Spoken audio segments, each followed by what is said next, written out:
Class 4 हमारा Bharat chapter 5 Thar desert of India. आज की इस वीडियो में हम डिस्कस करेंगे हमारा भारत कक्षा 4 की किताब के पार्ट 5 थार डेजर्ट से कुछ इम्पोर्टेंट मुख्य बिंदु। So let's start. Number 1, Thar is desert in Rajasthan. तो जो थार डेजर्ट है ये कहाँ पर है? ये राजस्थान में है। It is located to west of Aravalli. अगर आप नक्शे को ध्यान से देखें तो आपको पता चलेगा कि जो राजस्थान है उसके पूर्व की तरफ है अरावली पहाड़ियाँ और थार डेजर्ट पश्चिम की ओर पड़ता है। और थार का मतलब होता है डेजर्ट यानी कि मरुस्थल। Number 2, desert is a place where rain and vegetation is less. तो डेजर्ट किसे कहते हैं? मरुस्थल उसे कहते हैं। ये वो जगह होती है जहाँ बारिश की कमी होती है और बारिश की कमी होने के कारण यहाँ वनस्पति भी कम पाई जाती है। तो डेजर्ट कौन सा प्लेस होता है? जहाँ बारिश भी कम होती है और वनस्पति भी कम पाई जाती है। नाउ हम करते हैं point number 3, 2 types of desert. 2 प्रकार के डेजर्ट होते हैं बच्चों। एक वो जो कि हॉट डेजर्ट होता है जैसे कि हमारा थार मरुस्थल है, और एक और डेजर्ट भी होता है जो कि गर्म ना होकर ठंडा होता है और इस डेजर्ट को हम बोलते हैं कोल्ड डेजर्ट यानी कि ठंडा मरुस्थल। आप अपनी आगे की कक्षाओं में इसके बारे में और जानोगे। भारत में ठंडा और गर्म दोनों प्रकार के डेजर्ट हैं। गर्म डेजर्ट में आता है, हॉट डेजर्ट में आता है थार मरुस्थल, ठीक है, जो कि कहाँ पर है? राजस्थान में। और कोल्ड डेजर्ट यानी कि ठंडा मरुस्थल आपका पाया जाता है लद्दाख। जी हाँ, लद्दाख जो कि अब एक यूनियन टेरिटरी बन चुका है। यहाँ पर भी बेटा बारिश कम होती है, वेजिटेशन लेस होती है और यहाँ पर क्या है? जमे हुए नदी है, ग्लेशियर है, बड़े बड़े ऊंचे ऊंचे चट्टान है, कई बार बर्फ़ से ढके पहाड़ भी दिख जाते हैं। तो वो भी एक प्रकार का मरुस्थल है। चलिए बढ़ते हैं आगे। Point number 4, Thar has rainfall less than 25 centimetre annually. देखिए, भारत में एक कुछ ऐसे स्थान है जहाँ 100 सेंटीमीटर से भी ज़्यादा बारिश होती है और यूँ कहूँ तो करीब करीब रोज़ होती है। वो आपको मिलेगा मेघालय के मैसंग्राम में। ये वो एरिया बच्चों जहाँ सबसे ज़्यादा बारिश होती है और इसी के आसपास है चेरापूंजी। और थार मरुस्थल में बारिश की कमी होती है। यहाँ बारिश 25 सेंटीमीटर से भी कम होती है। आप जानते हैं ये मैं 25 सेंटीमीटर क्यों बोल रही हूँ? क्योंकि हम बारिश को अगर हम एक बीकर में इकट्ठा करें बारिश के पानी को और उस पर मार्क लगाएं 10 सेंटीमीटर, 20 सेंटीमीटर, 30 सेंटीमीटर, 40, तो नॉर्मल तौर पे देखा जाता है कि 25 सेंटीमीटर से भी कम बारिश होती है रेगिस्तानी इलाके में। नेक्स्ट हम आते हैं ड्यू टू लेस रेनफॉल, बारिश की कमी के कारण वेजिटेशन लाइक स्मॉल श्रब्स। क्योंकि बेटा बारिश कम होती है इसलिए जो वेजिटेशन होता है, वनस्पति भी ऐसी उगेगी जो या तो थोड़े से पेड़ होंगे या छोटे छोटे घास होंगी या झाड़ियाँ होंगी। स्मॉल श्रब्स उगती हैं, थॉर्नी कैक्टस उगता है, नागफनी है। ये देखिए, ये सारा हमारा जो है ये रेगिस्तानी वनस्पति है। कैक्टस आपने देखा ही होगा, ये ऐसा पौधा है जिस पर कांटे होते हैं। नागफनी ट्यूब लाइक संरचना होती है, लंबी लंबी होती है। और कुछ पेड़ उगते हैं जैसे कि पाम ट्री। पाम मतलब यहाँ पर मैं खजूर की बात करती हूँ, कीकर की बात करती हूँ, इस पर कांटे होते हैं, बबूल होते हैं और एक आपने अमृता के पाठ में पढ़ा होगा कि खेजड़ी पेड़ भी होता है। Point number 6, wind that change path and direction due to season are called monsoon. Monsoon वो पवनें होती है बच्चों जो कि समुद्र से उठती हैं और ये अपने साथ बारिश लाती हैं और ये अपनी दिशाएं भी बदल लेती हैं। क्योंकि जब मानसून उठता है तो ये अपने साथ बारिश लेके आता है और जब ये हिमालय पर्वत से टकराता है और वापस आता है तब सर्दी के मौसम में तमिलनाडु में बारिश होती है जिसे हम रिट्रीटिंग मानसून कहते हैं। These monsoon winds blow parallel to Aravalli, hence not shoring the rain here. आपने देखा होगा अरावली पर्वत को। जो अगर मैं भारत का नक्शा बनाऊं थोड़ा सा रफ सा, तो अरावली पर्वत इस तरह से है और मानसून पवनें क्योंकि यहाँ पर अरब सागर से उठती हैं तो ये क्या करती हैं बेटा? ये यहाँ टकराती हैं, यहाँ पे बारिश कर देती हैं, बट ये एरिया आपका सूखा रह जाता है। इसलिए ये एरिया जो है वो डेजर्ट वाला हो जाता है और भारत के दक्षिणी हिस्से इस तरफ खूब सारी बारिश होती है। Heats up and cool fast. Sand और अगर पानी यानी मिट्टी और पानी को अगर एक साथ में धूप में रखूं एक कटोरी में मैं पानी ले लूं और एक कटोरी में रेत। आप चाहें तो ये एक्सपेरिमेंट घर में भी कर सकते हैं। दोनों को एक साथ रखिए धूप में और देखिए कि कौन जल्दी गर्म होता है। तो ये पाया गया है कि हीट जो होती है वो किस में ज़्यादा लगती है, सैंड में लगती है। रेत जल्दी गर्म होती है, जल्दी ठंडी होती है।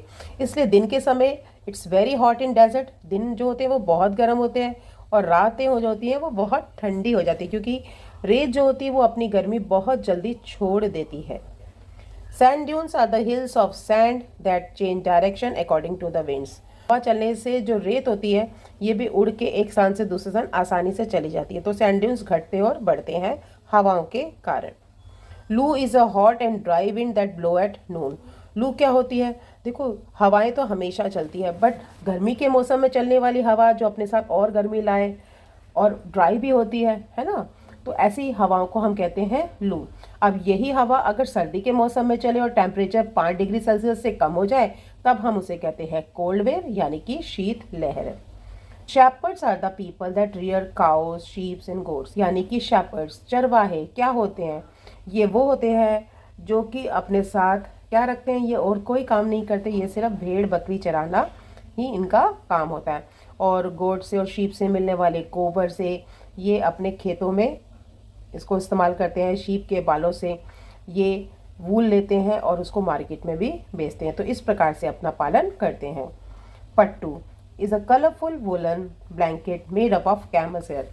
होता क्या है बच्चों, कैमल के शरीर पर बाल होते हैं और ये बाल उसको सर्दियों में तो बचा लेते हैं, बट गर्मी में उसको बहुत गर्म करते हैं। और आपको पता है रेगिस्तान जैसे इलाके में गर्मी पड़ती है ज़्यादा, क्योंकि दिन के समय सर्दियों में भी गर्मी पड़ती है।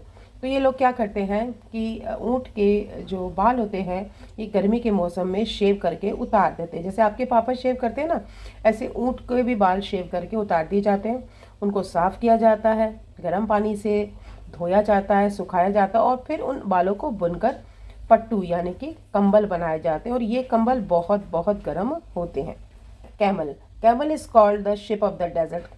कैमल को रेगिस्तान का जहाज कहा जाता है। क्यों? क्योंकि इसके अंदर बहुत सारे गुण हैं। It can live without water for many days. ये बिना पानी के काफ़ी दिन होते हैं, करीब करीब 15 से 20 दिन आसानी से, जब इसको पानी नहीं मिलता तब भी ये रह लेता है। इट्स फीट्स आर पैडेड, इसके पाँव गद्दीदार होते हैं। So it can walk easily on sand, और ये आसानी से रेत पर चल सकता है और इसके पाँव घसते नहीं है। अगर हम चले रेत पर हमारे पाँव घस जाते हैं, बट कैमल के पाँव नहीं घसते।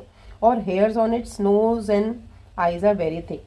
और हाँ, इसकी जो पलकों पर बाल होते हैं और नाक के नॉस्ट्रिल के आसपास बाल होते हैं वो बहुत घने होते हैं। इस वजह से जब सैंडस्टॉर्म आते हैं बेटा, यानी कि रेत के तूफान आते हैं, तो ये अपनी नॉस्ट्रिल को बंद कर सकता है, अपने कानों की जो ओपनिंग होती है उसको बंद कर सकता है, ठीक है। और इसकी आंखों में भी मिट्टी नहीं जाती है। और एक और बात बताती हूँ, इसको पसीना भी नहीं आता है। इसको पसीना नहीं आता तो इसके शरीर से पानी की कमी नहीं होती, तो इसलिए ये बिना पानी के भी काफ़ी समय तक रह जाता है। अब हम बात करते हैं यहाँ की जनजाति की। कालबेलिया यहाँ की जनजाति है। Men are snake charmer.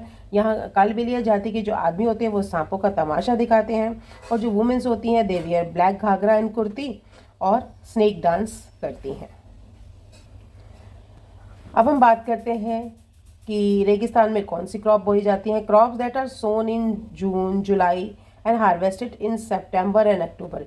यानी कि वो फसलें जिनको हम बरसाती मौसम में या बरसात आने से पहले बोते हैं और 3 महीने के अंदर ही उनको अक्टूबर के अंदर काट लेते हैं, ऐसी फसलों को हम खरीफ की फसलें यानी खरीफ क्रॉप्स कहते हैं, लाइक बाजरा, ज्वार, मेज, मोठ एंड तिल। अब यहाँ हम क्रॉप्स ऑफ राजस्थान की भी बात करेंगे, तो यहाँ आती है वीट। अब तुम सोच रहे हो कि वीट को तो पानी चाहिए होता है, तो कहाँ से आता पानी, इसके बारे में हम चर्चा करेंगे कि रेगिस्तान में एक ही नदी है जिसका नाम है ल्यूनी नदी, उसका पानी सफिशिएंट नहीं होता। तो पंजाब का जो हरीके डैम है उससे सतलुज नदी को बांधकर एक नहर निकाली गई है जो भारत की बड़ी नहरों में से एक है। इसका नाम है इंदिरा गांधी नहर। और इंदिरा गांधी नहर के आने के कारण, इंदिरा गांधी कैनाल सिस्टम जो है आने के कारण यहाँ खेतों में काफ़ी पानी पहुँचा है, और उस पानी के कारण ही यहाँ पर वीट यानी कि गेहूँ बोई जाती है, तिल बोए जाते हैं, सरसों बोई जाती है, ठीक है, जो सरसों का तेल निकलता है। बाजरा, मोठ और ज्वार तो यहाँ की है ही फसलें।